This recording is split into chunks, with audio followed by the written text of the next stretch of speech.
Karaos na sila ni mami. Ayan, kikiluhin natin siya. Yan, o. 2.5 kilos si baby. Ano pangalan? Saidane Maclean. Ayan yung baby nila. Oh. Sakto lang. 2.5 kilos yung baby nila. Ang cute ng baby. Ayan, oh.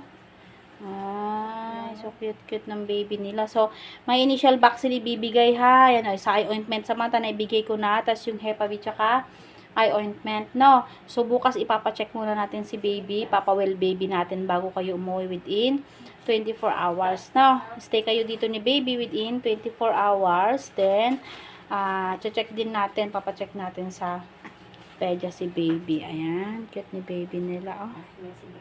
Yan, 10:12 PM pinanganak si baby. Ayan. Cute naman ng baby. Pulupot lang yung pusod talaga. Ganyan, oh. Pababa, kabilaan. Letter, parang ano siya, number 8. Kaya kahit anong ire, medyo hirap si mami kasi ang higpit ng pulupot. Ayan, oh, parang nagkakwintas si mami. Yung puso niya na parang nakakwintas. Yan, si baby.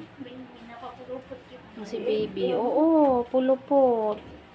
Oo, ayan. Tapos mo yung damit mo. Ayan. Parabas na sila.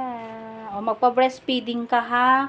Maganda yung breastfeeding kasi mas layo sa sakit si baby pag breastfeeding. Ayan, baby nila, oh. 2.5 kilos naman si baby nila. Okay lang, normal lang naman yung kilo niya. Ayan, medyo malaki din si baby.